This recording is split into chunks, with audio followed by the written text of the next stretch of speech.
Hello Boro fans, it's Joe from Boro Fan TV and this is the preview for the upcoming game on Good Friday the 7th of April with an 8 PM kick-off as the Boro take on Burnley in the Skybet Championship at the Riverside Stadium. Well, as the old saying goes, Boro fans, you can't judge a football games based on paper, and that was certainly proved in our last game against Huddersfield over at the John Smith Stadium this past weekend. And to be honest, we just got humbled in the second half performance by a good, Neil Warnock pep talk. Let's just put it that way, pretty much. Because in the first half, we just dominated throughout, and then we got a reward just before half time with Marcus Force giving us the lead just before half time. And it's just a matter of that second half. Warnock must have certainly got Huddersfield right and going. By scoring 4 goals in the space of 21 minutes. Which obviously we were poor defensively on both of them. Josh Ruffles got them going early in the second half of that equaliser, and then Josh Kamara gave them Huddersfield the lead, and then 2 goals from Matty Pearson, a centre back, by the way, as well, scoring them goals because obviously we were poor defensively that day. Chuba Akpom did pull one back later on for Boro with his 25th league goal of the season, but it was too little, too late, and certain misery was certain impounded as well, with Sheffield United picking up that win over Norwich, which obviously now puts the Blades 6 points ahead of the Boro with a game in hand in that space that we have there, race we have for the second automatic spot going into the first round of Easter fixtures. I'm not going to lie, Boro fans, I watched the highlights a few days ago of the Huddersfield game.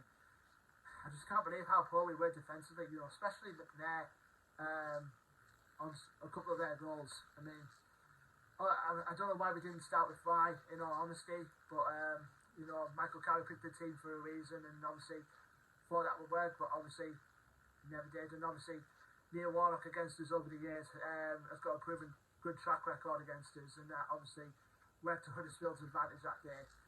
But obviously no injury news to report so far. Obviously Ryan McGree was notable in that was left on the bench, obviously because he'd been ill prior when he was on international duty with Australia, and he came back. We only played like 1 game for Australia during that break, and obviously it was that 2-1 defeat for them against Ecuador, and that's why he was rested. But hopefully we'll see Riley McGree back in the starting 11 for this all-important game we've got coming up tomorrow.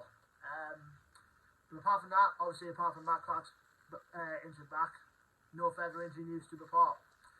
Now we'll go on to our opponents, Burnley. They are where they are for a reason. They've been superb all season, have been Burnley. They're currently top of the table going into this first round of Easter fixtures. Sorry, my words up again. I'll tell you about the situation they've got currently in a minute, but I'm going to go through their league record, obviously, because they're top of the league. It's played 38, won 24, drawn 13, and lost 2. Yeah, lost 2 league games all season.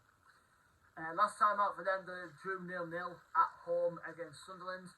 What can I say? Burnley, basically, ever since Vincent Kompany came into the club as their new head coach, he's done tremendously well with them. He's built an entirely new squad, completely different to when they got relegated from the Premier League last season. And, he's took them well. He's gotten squad ready for the Premier League coming up there, hopefully, by the season.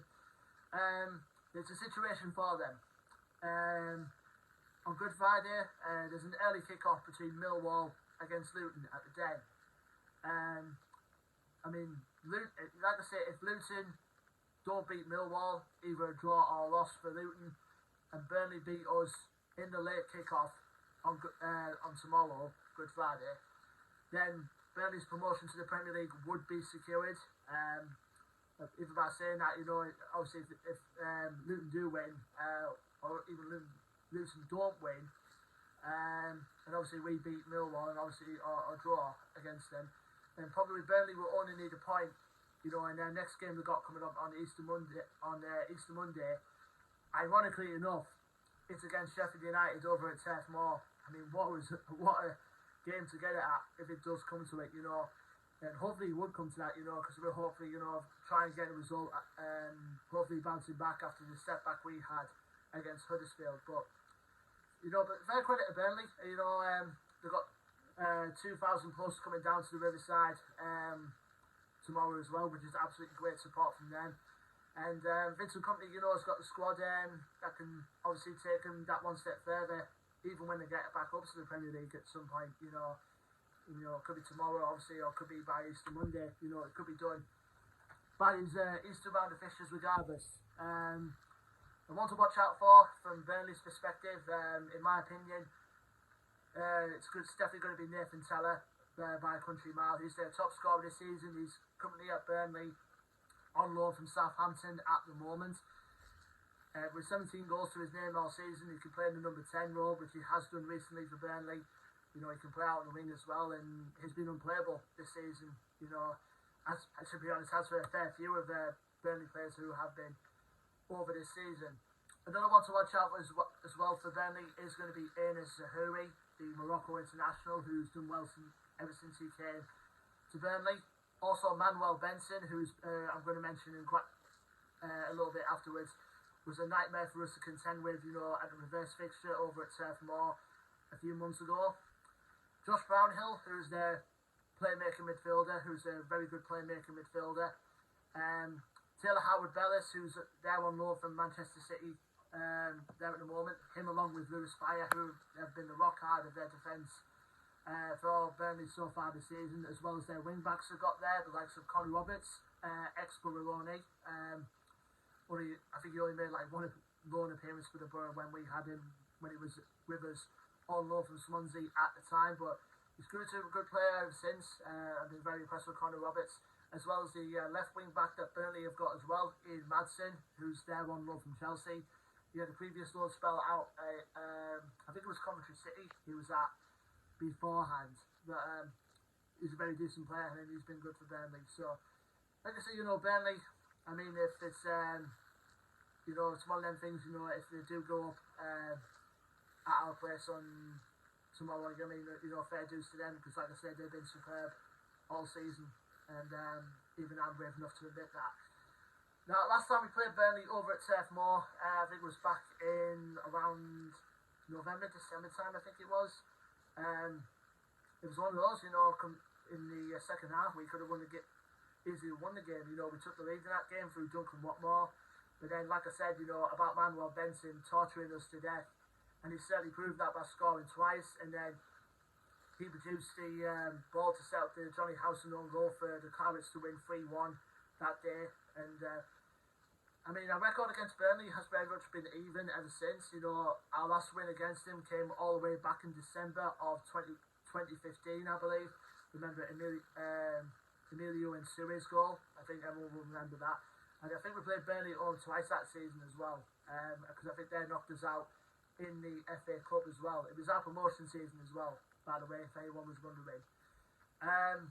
But we haven't beaten Burnley ever since. I mean, we played them 4 times in the league after that, even both in the Championship and the one season we had in the Premier League.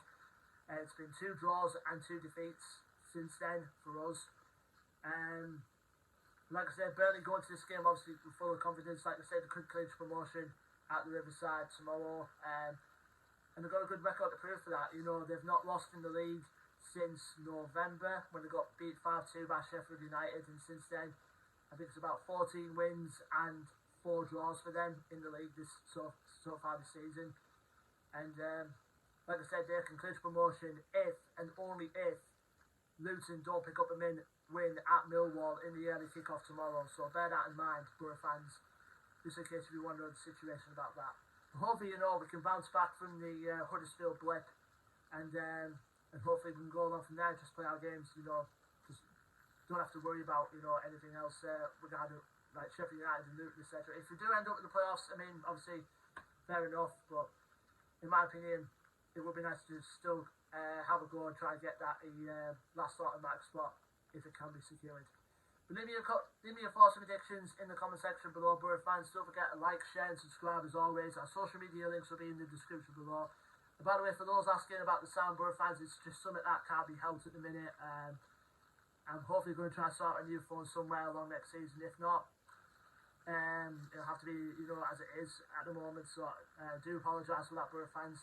But until then, Boro fans, like I said, I'm Joe from Boro Fan TV, and I'll see you on the next match preview video, which will be for the game on Easter Monday, the 10th of April, as Boro head back out on the road as we head to Ashton Gate to face Bristol City. Until then, Boro fans, take care, stay safe, and happy Easter. Up the Boro.